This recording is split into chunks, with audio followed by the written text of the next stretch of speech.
جی دوستوں، اسی طرح کہ پاکستان میں ایک مشکل کا ان کو فوری طور پر جب سامنا کرنا پڑا، اس میں یہ تھا کہ جیسے ہی وہ پاکستان پہنچے تو پی آئی اے والوں نے ان کے ساتھ کیا سلوک کیا. وہ عام بندے کو نہیں چھوڑتے ہیں، اور ذاکر نائک صاحب پھر ان کو چاہیے تھا کہ ذاکر نائک کو اسٹیٹ گیسٹ ہیں، ہمارے اسٹیٹ کے ریاست نے ان کو ایک بلایا ہے، ایک موقع دیا ہے، تو انہوں نے پوری اپنی ٹیم تھی ان کی، جس طرح میڈیا کی پوری ٹیم تھی، تو اس پر ان کا سامان وغیرہ کا کافی زیادہ ان کا سامان تھا. اس پہ انہوں نے پی آئی اے والوں نے ان سے کچھ رشوت مانگی یا غالباً کچھ پیسے ایکسٹرا مانگے یا کیا معاملات تھے. اس کے بارے میں بھی ذاکر نائک صاحب نے خوب پاکستانی گورنمنٹ پہ تنقید کی، اور وہ کیا معاملات ہوئے وہ ان کی زبانی سنتے ہیں. آئیے.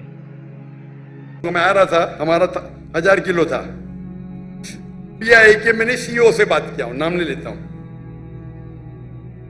کون؟ سی او، اسٹیشن مینیجر سے، کنٹری مینیجر سے بات کیا. ڈاکٹر صاحب آپ کے لیے کچھ بھی کروں گا. میں بولا ٹھیک ہے بھائی. 6 لوگ جا رہے تھے. میں نے بولا بھائی 500-600 کلو زیادہ ہے. ہاں ڈرو مت، مجھے 50% ڈسکاؤنٹ دوں گا. میں بولا بھائی 50% ڈسکاؤنٹ کے بدلے میں اور 4 لوگ کو لے کے آؤں اور سستا پڑے گا نا. بولا دینے گا تو فری دے، مطلب مت دے. ٹھکرا دیا میں نے. پی آئی پاکستان ایئر لائن. ارے انڈین میں کوئی بھی غیر مسلم مجھے دیکھے گا تو فری میں چھوڑے گا.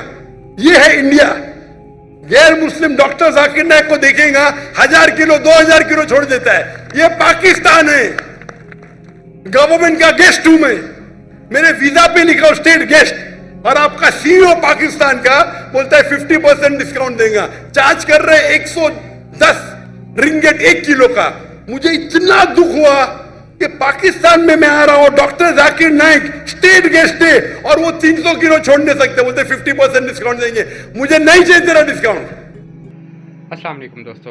ڈاکٹر ذاکر نائک صاحب جب سے پاکستان میں آئے ہیں ان کو کسی نہ کسی مصیبت کا، کسی نہ کسی تنگی کا سامنا ہے، اور وہ مسلسل جو ہیں وہ حکومت پاکستان پر تنقید نہیں کہنا چاہیے، اصل میں سچی بات ہے اور حقیقت ہے جو وہ بیان کر رہے ہیں. اسی طرح کا ایک ویڈیو کلپ میں آپ سے شیئر کر رہا ہوں جس میں ڈاکٹر ذاکر نائک صاحب نے پاکستانی نیشنلٹی لینے سے کیوں انکار کر دیا. اس کے جواب میں انہوں نے کیا کہا، یہ کلپ دیکھتے ہیں.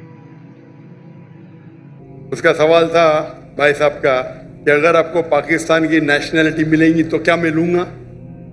الحمدللہ مجھے 15 ملکوں کی نیشنلٹی کا آفر آیا. نام نہیں لوں گا، بٹ جہاں تک کہ پاکستان کا سوال ہے، انشاءاللہ جس دن یہاں شریعت نافذ ہوں گی اور قرآن و حدیث کے اوپر 100% عمل ہوگا، انشاءاللہ میں خدا کے مانگوں گا. انشاءاللہ.